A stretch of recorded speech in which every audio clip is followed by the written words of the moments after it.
Welcome to Where Are They Now?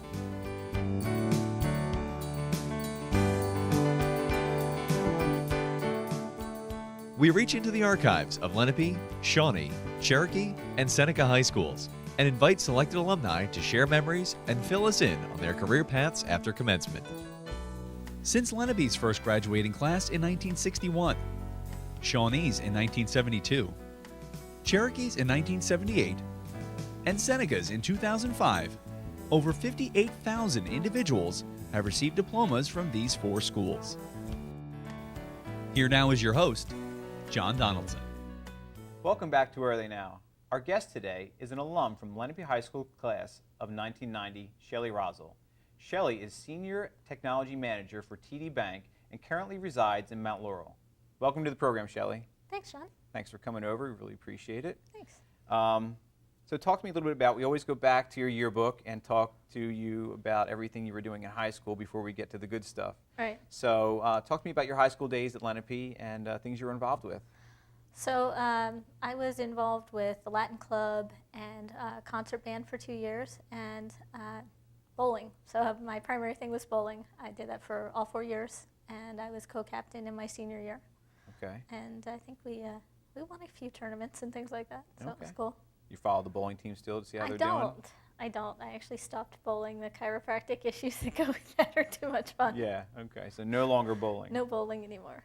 You had a few teachers that stood out to you. You mentioned Latin. Talk about your Latin teacher. So Mrs. Paternoster, she really created a family. I didn't have her my first year. My first year I had Miss O'Shell, but my second, third, and fourth year I had Miss Paternoster. And as you went through Latin 1, 2, 3, and 4, when you got into Latin 4, it was like maybe 12 of you. You dropping every year. Right, a few people drop every year. So she really created a family in the class. And I think our senior year, she had us all over for dinner. She made us all mugs for Christmas. It was just really nice. How's your Latin nowadays? You still keep up with it? It really helps my vocabulary. I was helping a cadet recently. We'll talk about my Sea Cadet program, but I was helping them understand vocabulary, and it really helped me out with that. Seems to be the root of a lot of words. When you're watching these spelling bees, it's always and it helped me a lot. I went to Italy, and it helped me a ton to understand when I didn't really know Italian. Right. But the roots of the language are so similar. It helped me a lot. Wow, that's great. Also, Mr. Lafferty, your counselor, had a big impact on you? Yeah, so Mr. Lafferty was the first guidance counselor that I had that actually took interest in what I was doing. I think when you have good grades, sometimes you fly under the radar. People that don't think you need the extra attention. Right, exactly. And but I did need some guidance in taking the right classes. I hadn't been put on a path where I was going to take all the right math classes and everything, and Mr. Lafferty helped me get that all straightened out. So that because I was going to go to school for engineering, and I needed to have all the right math classes and get to calculus before I left. And you said your nieces or nephews were graduated from Seneca. Yeah, my niece and nephew. Did they deal with him at all there? Because he's there now. He's over at Seneca. You know who they did end up dealing with? One of the vice principals that used to teach English. Mr. Bowden? Mr. Bowden, yes. Okay. So I actually had Mr. Bowden. My sister had Mr. Bowden when it was Aussie. Okay. She had Mr. Bowden. Then I had him 4 years later when I was here at Lenape. And then he was their vice principal over at Seneca. Okay, so small world, everything very kind small of comes world. Full circle. Yeah. You mentioned a third teacher who is still here, Miss Hammond. Miss Hammond. She was tough, but I think I had her for freshman honors English, and she was really tough but memorable. So you could get extra credit by going to the plays, right. Stuff like that. I'm imagining if she still does that now. Yeah, I'm sure she does. Yeah, I'm sure she does. Yeah. But she was tough, but she was fair, and she definitely had an interesting class. Okay. Very memorable. So you graduate from Lenape, and you end up going to, I'm going to read this so I get it right, the Embry-Riddle Aeronautical University in Daytona Beach, Florida, and you major in aerospace engineering. Yes. How did you end up choosing to aerospace engineering? Yes. So I was good in math and science, and I really liked airplanes, and that was about all the thought that went into it. Okay. And Embry-Riddle was the best school for it. So Embry-Riddle is entirely an aviation and aerospace focused university, hence the aeronautical in the name. anything that you can think of in the aviation field, they teach it there. Airport civil engineering focused specifically on airport construction, air traffic control, aviation business administration, which is actually different than doing regular business administration. But they cover it all. They cover it all, soup to nuts. And what did you go there hoping to do? I want to design airplanes.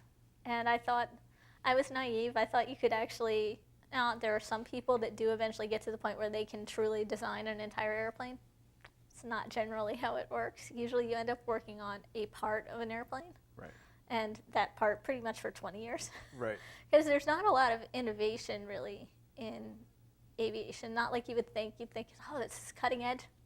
Not really. No, yeah, okay. So then most of your general aviation is actually pretty old.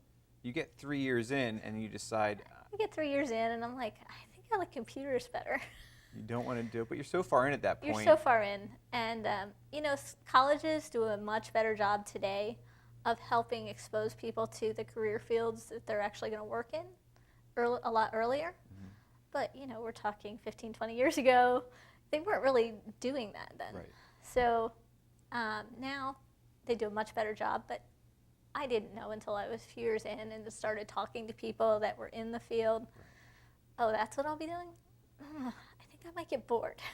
Right. But you stuck with it. And I stuck with it. You finished it out and you I got finished your degree. my degree. Yeah. Okay. So I finished my degree and then I came home and I said, okay, got student loans, now I got to pay for them. So I said, I'm going to go to a temp agency, get a job while I try to figure out what it is I'm going to do. And where did you end up at? So I ended up working at Campbell Soup, and I was an administrative assistant, which is like the toughest job in the world. Don't let anybody tell you otherwise. The most underpaid, underappreciated people in the world. But I was working in the soup marketing department, and we had very demanding, what at the time wasn't PowerPoint yet, but right. Presentation. The predecessor of whatever PowerPoint was. Yeah, and so I think we were using between Harvard graphics and then went into PowerPoint. We had very demanding presentation graphics requirements. Okay. So we had this, techies will understand what I'm talking about when we had a rogue Windows NT 351 installation going on because it handled I'm sure PowerPoint that means something well. to somebody, but not me. Okay. It handled PowerPoint a lot better than other systems, but because it was rogue, we had to support ourselves. Okay. So we had this little tiny underground IT department going on within the soup administrative assistants. Okay. And so I said, I could get into this.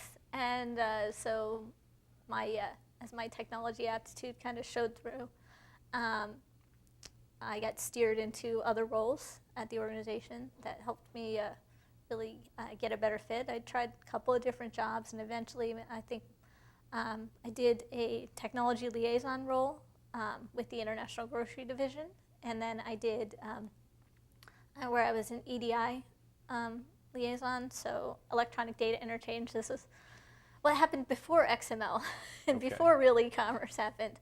People actually did exchange purchase orders and invoices electronically, and I would help bring the customers that were ordering from us up to speed with doing electronic purchase orders and invoices. And you were creating all this yourself, pretty much? There were established capabilities there, but I was really setting a pattern into place so that they could bring on more trading partners in the same way, really helping establish the relationships. Okay. And it was a brand new system that we didn't have before, so I was one of the few people that got to go to training on it. So you took this into a full-time job mm-hmm. and ended up there for 4 years. Yep. And learned quite a bit and realized that this is what you really want to do. Absolutely. Technology was really my passion. Okay, so after 4 years, you leave there for a small company, ComNet International. Yes. How did you end up at the small company? You go from Campbell's Soup to Right. ComNet International. How does that happen? So in one of my little stops along the way at Campbell, I was working with somebody. I had a temp working for me. Okay. Right? And that temp went off to ComNet. She got a regular job. She was working at ComNet, and she called me up one day and said, we need somebody with your skills. I'll bring you in doing anything. Eventually, you're going to be using your technology skills. I said, okay, fine. So, and when I was looking for a change, I went over there. I got a bit of a salary bump, something new.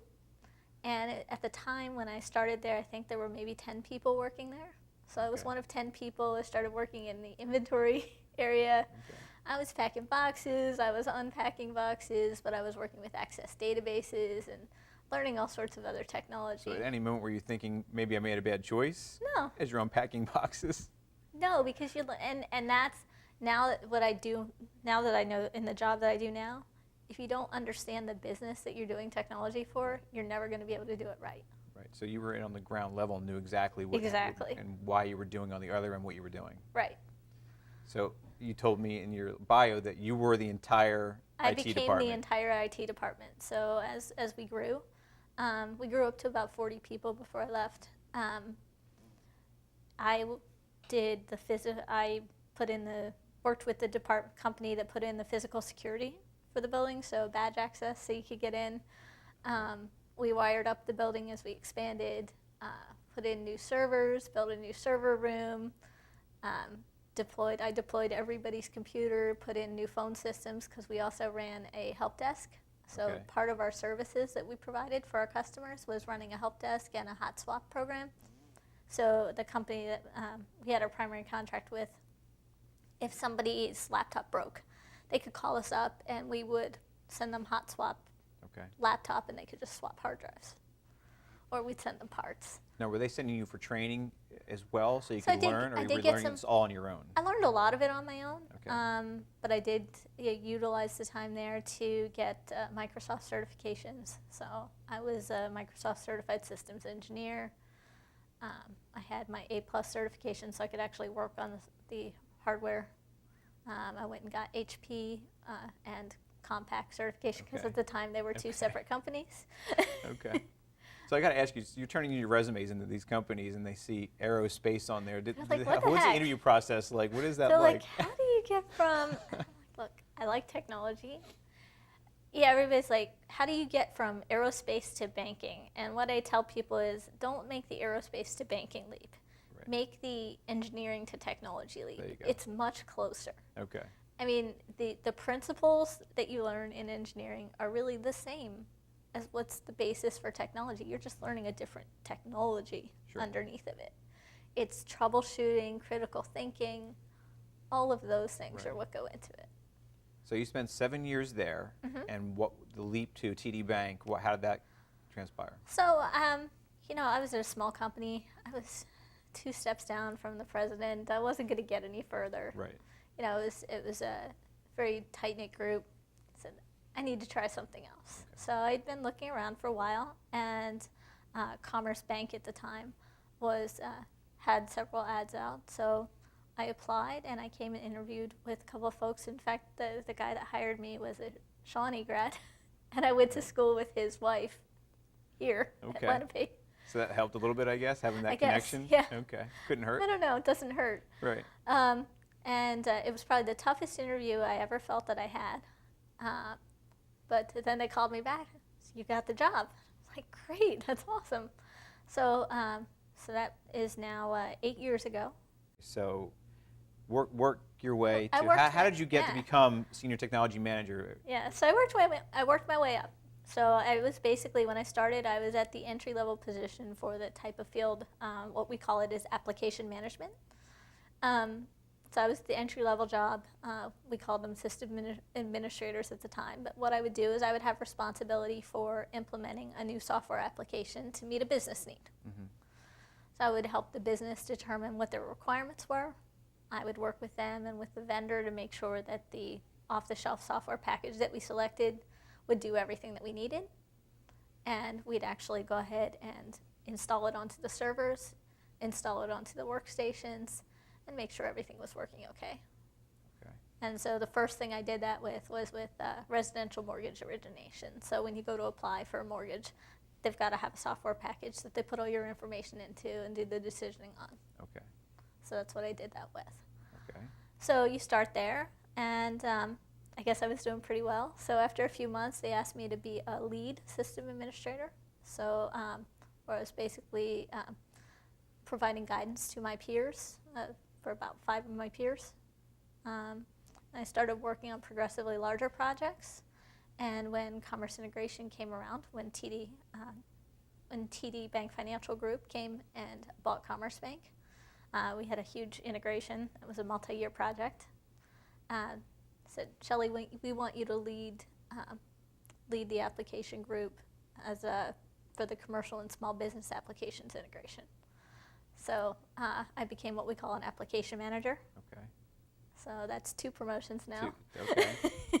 Wow, that's great. And so from there, I was working on commercial and small business applications. I spent a few years there, really fully mastered that landscape. So said, okay, Shelley, now we want you to go work on loan operations and collections. So I worked with them and their systems. And while I was working with them, I ended up getting promoted to the senior IT manager for that area. So I have responsibility, and I switched areas last year. So And now were I you do in it for Mount deposit Laurel the whole operations. time for all of this? In this area, pretty much? Southampton and Mount Laurel. Okay, but you didn't Yeah. really have to leave the area. Nope, All these not at all. promotions are Yep. local, which Absolutely. is kind of nice. Yeah. Okay. Yeah, so I went from application manager to senior IT manager. So as a senior IT manager, I have responsibility not only for the applications themselves, but also for a group of project managers and analysts that run all the projects to implement those systems. So we have financial responsibility for the project, all the planning responsibility for that project. So now, as a senior IT manager, I have about 14 full-time employees that work for me and 6 contractors. Okay. And you were just recently given the WOW Leadership Award, the I CEO was. WOW Leadership Yeah, Award. so our CEO WOW Leadership Awards are annual awards, and it's an actual award show. We actually do a big award show. You get dressed up and everything. Yeah, for the year that I won, it was at the Kimmel Center. This year it'll be at the SB Center in Camden. But so we have quarterly awards that you can win. So I had won the quarterly award, and if you win the quarterly award, you're up for the annual award. Okay. And so I was one of 5 winners in technology, one of about 90 to 100 winners across the entire TD Bank organization, which is from Maine to Florida. Okay. And so it's really exciting. You actually get an award too, like an award that you can Something physical. put on you your walk, desk. Right. You Yeah. walk, not a certificate or No, the not just a paycheck certificate. bump. Yeah, you get an actual award. Yeah, I that's mean, you great, get yeah. other benefits too, but you get an actual award, and you have to walk up on stage and accept your Accept it. award. Do you give a speech? No speech. No thank speech. you. Okay. So what's the criteria for that? Is it So judge like a it's bunch of judges, or are they just kind of have a committee for So that? from the quarterly award is really done departmentally. So the managers that are at the level above me, a couple of levels above me, they make the decisions within the departments. So for technology, every quarter they select a number of folks, and managers submit their people for their performance on their job. And basically it's a WOW award, and one of the principles of TD Bank is it's all about the WOW. It's about what kind of experience are you creating for your customers or your team members. So are you creating that WOW? Okay, so that puts you in the top 2%. You said about Yeah. all the employees for TD Bank on the Yes. East Coast, that's amazing. Yes. How many employees? Do you have roughly how many employees there are for the company? I think it's over 20,000. Wow. Not So sure that's off the top of my impressive. head. Yeah. That's really impressive. So it's pretty Do cool. you have that somewhere in your house? The Prominent? WOW award is Yeah, actually prominent. on my desk. That was at work. It's like sitting right. It actually Okay. looks like WOW. Okay. It's sitting on my desk at work. Nice. So So everybody that comes in knows. yeah, Nice. pretty much. Nice. But I have 2 shadow boxes I created with all the stuff, because along with the award, you also get a trip. There's a leadership trip. Oh, well, that's nice. So all of us, all the winners, last April, we got to go to Savannah, Georgia, where basically TD took over Savannah. We raised our flag at the hotel. It's all the employees are there. Not all, Well, I mean, all the the winners, winners, all the right, all the winners and their winners are there, guests, right. and the entire senior executive team too. So That's a lot of fun. All expenses paid. all expenses paid. So that's even better than the award itself. It was really The actual cool. physical award itself. Yeah. It was a Nice. great trip, and lots of team building and leadership activities, as well as plenty of time for fun. So it was really cool. Very it's great. Well, congratulations Awesome on that. experience. That's Thank awesome. you. It was awesome.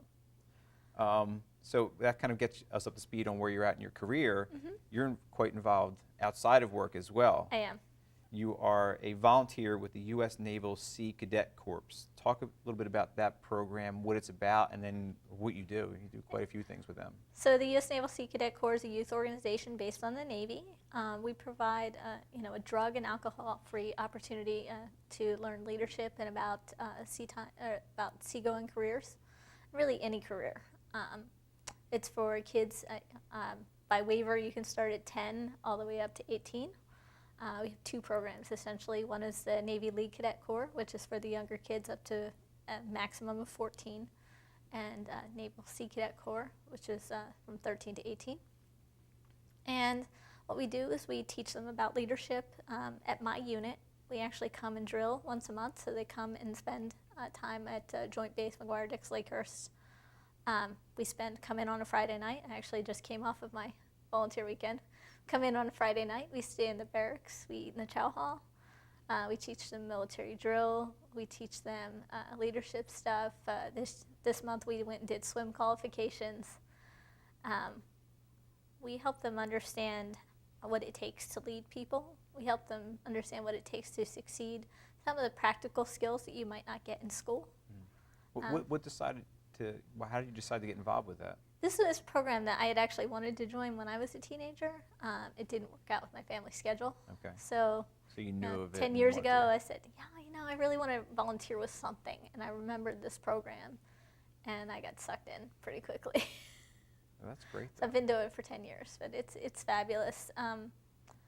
The opportunities that we create for young people are just amazing, and the opportunities that we create for the adults that volunteer as well. So I've gotten to go on international exchange. I took two cadets, one from Michigan and one from Texas, on international exchange to Australia in 2008. Okay. Where I got to do all sorts of cool things like abseiling or rappelling. That's where you did that. Okay. Caving, dragon boating, some of the leadership and obstacle courses that we got to do that were really, really cool. We're done in Australia? In Australia. Okay. Yeah. That's got to be a great trip. It was Western Australia, Perth, and we were there with cadets from all over Australia. And we were there for Anzac Day as well, which is a very important national holiday for Australia. What is that holiday for? It's basically like it's like a victory day. Okay. Thing. So you were there during that. We were there for that, so we got to participate in an actual Anzac Day parade too. How did you end up in the parade? It was arranged as part of the group. Part of the exchange, yeah. Okay. We were there with cadets also from so Sea Cadets is an international program, so International Sea Cadet Association, the U.S. Naval Sea Cadet Corps is a member of, but there were also Sea Cadets from Canada and from the UK that were also visiting. Okay. Do you keep in touch with any of the kids after Absolutely. They're out of the program? Facebook is a wonderful thing. And It can be a wonderful thing. So I do keep in touch with those cadets that I took down to Australia. One actually just graduated from Texas A&M. Wow, that's great. That's got to be a good feeling. Yes. Yeah. So, and I believe she's now a Marine Corps officer. Wow, that's awesome. And speaking of Facebook, you run their national I do. I run the Facebook national Facebook page. I also am the administrator to maintain the national web presence, seacadets.org. Okay. Where do you find time? I don't know. Sounds like it's quite a bit of time, yeah. I do. I make time. You make time. You learn to make time for the stuff you enjoy, right? Yeah. So You don't have to make it, I guess, if you like doing it. It's just exactly, part of your life. It just happens, right? You also mentioned that, on a side note, lighter note, that you'd like to do a little podcast with some friends about the NBC TV show Revolution. Yep. So my best friend's an air traffic controller on Long Island, and she and her husband, does some podcasting for other stuff, and he said, I know you like sci-fi TV. You, me, Jen, my brother, we'll all get together. Let's podcast. I'm like, okay, why not? So we podcast via Skype. The show's currently on, break. Okay. It'll come back in March. Do you do it while you're watching the show No, or after so the show? Okay. we meet up like 2 days after the Okay. show is aired, Let's talk about it. and we'll talk about it. Yeah. Now, can people follow you? They can. sign up for this? It's available on iTunes. It's Okay. a Revolution Fan Podcast. How many followers do do you have right now? I haven't looked Okay. recently. I know like pretty early in the show we had like 110 followers, which I thought was really cool that That is 110 pretty cool. people were interested in my And opinion what on do anything. you have to say? So it was pretty great. fun. You'd mentioned some of the things you've done. One of them was drag racing? Yes. That wasn't in Australia, I'm No, it assuming. wasn't in Okay. Australia. It was actually down here at Atco Raceway. I took, my parents used to drag race when I was a little kid. Okay. So my dad was the 1970 points champ at Atco. Oh, wow. So I said, I've got to at least try it. So a company called Doug Foley Racing School actually does a traveling racing school. Okay. So they brought their racing school to Atco, and I got to go down the drag strip a couple of times. Parachute on the end and everything deploy at the end, or Well, no? I don't think we didn't deploy it, no. Okay, but it has a parachute on the Yeah, end? Okay. You didn't get that fast. You No, needed a no, parachute we to didn't get that stop. fast. Okay. No, these the learning, the training cars have governors on them, so they don't go up So past yeah, 100. they kind of limit so you. yeah. All right. Probably a good idea. When you're new, yeah. Okay. You said you took airplane lessons and flew in an airplane? Yeah, so actually at college, so when you go to a college where it's 5,000 people, everybody has a common interest in aviation. Mm. It's the coolest thing in the world because the sense of community is great. You have something in common with everybody sitting next to you. But in my senior year, I actually took a class called Flight Test Laboratory. So we would actually go, your lab group and the instructor, we would actually go up in a plane once a week, Okay. take measurements, and a different person would fly back every week. You had lessons, or this was just like, all right, No, jump it in, was it's your just- turn to fly? Jump in, it's your turn to fly. I mean, our teacher was a flight instructor, certified flight instructor. Okay. But yeah. And then you also witnessed an airplane crash? I did. As part of your experience there? I was part of the student ambassador program, and we actually hosted or helped host a reunion of the 5th British Fighter Squadron. Mm-hmm. So this is like, I don't know, these are pilots from the 1920s, 1930s. Okay. So these guys, we had hosted them at a private airstrip in DeLand, Florida, and we were taking turns going up in T6s and Stearmans. So these are biplanes. Okay. Right. So an area like that, it's just a grass strip. Your air traffic is designated to go in a certain direction, and a bunch of us were still on the ground. We had a few planes up in the air, and somebody that was not part of our group came in going in the other air traffic direction. And so it's basically, so you're going this way, somebody else is going this way. The steerman, which is a biplane, landed on top of a fixed wing, high wing airplane because the one couldn't see below their wing and the other one couldn't see above their wing. Wow. And this is why you were in school. This didn't have an impact on you getting out of No, that field, it didn't okay. have any impact on me. It's actually really incredibly interesting. And some of the kids that were, some of the other student ambassadors were actually in flight safety classes at the time and aircraft accident investigation classes at the time. So we were the first people on the scene. So Just, we actually knew what to do. turned into a It learning was really experience. cool. Yeah. Wow. I mean, it's never cool to No, right, sure, the but, circumstances, but but to be there and witness things and see, oh, yes, it really does work the way they told us. It right, works. right, yeah, it was playing out right in Yeah, front of it you. was really Wow. interesting, and that kind of stuff is how you really learn, which is one of the reasons I like Sea Cadets, because we are so practical in our learning. Right. It's not all about the book learning. One of the things that we do in Sea Cadets that's different than, say, an ROTC program, we're not all about the classroom. We get people out doing things, so they really get a much better sense of what it's about. Right. That's great for them. Yeah, absolutely. Before the show, we were also talking that you do CrossFit twice a week and Olympic lift once a week. Yeah. And you were joking because you said in high school, the most activity you did was bowling, Right. and now you're doing this, which is totally, It's different. very physically demanding. Yeah, it's. I guess I just never realized I had it in me in high school. Tell our viewers what it is, 'cause I'm not sure everybody knows. So CrossFit, I mean, the official definition of it is it's the sport of fitness. So, I mean, if anybody has ever turned on ESPN and watched the CrossFit games, I mean, that's not the same movements as what we do. We don't quite do it to that extreme. But it's a lot of body weight movements, push-ups, pull-ups. We don't use equipment other than barbells, medicine balls, and jump ropes and boxes. Right. It's really about functional fitness. So it's about helping you be prepared to do things that you need to do anyway. Like, hey, I need to lift furniture. Oh, I might need to actually be able to squat down and be able to lift my furniture. So it's that functional fitness that we're teaching about. And how long have you been doing this? I've been doing CrossFit for about 1.5 years. Okay. And the Olympic lift? Olympic lifting. So Olympic lifting is an element of CrossFit, but it's also a sport all of its own. So I've been doing the Olympic lifting for probably about 6 months now. Okay. And I do that really to improve my CrossFit. I have no aspirations for Olympic lifting or anything Would probably like help. that. Yeah, there certainly helps. Yeah. It definitely helps with the CrossFit, and it's fun. I mean, it's exciting to say, yeah, I can clean and jerk 95 pounds. Right. And then you're also thinking of doing a 5K in the near future? I am thinking. I've signed up for a 5K for March. Okay.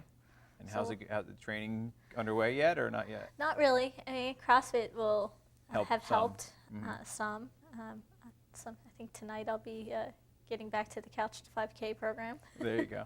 Got an app for that on your iPhone? I do. Okay. I do. I have 2 actually.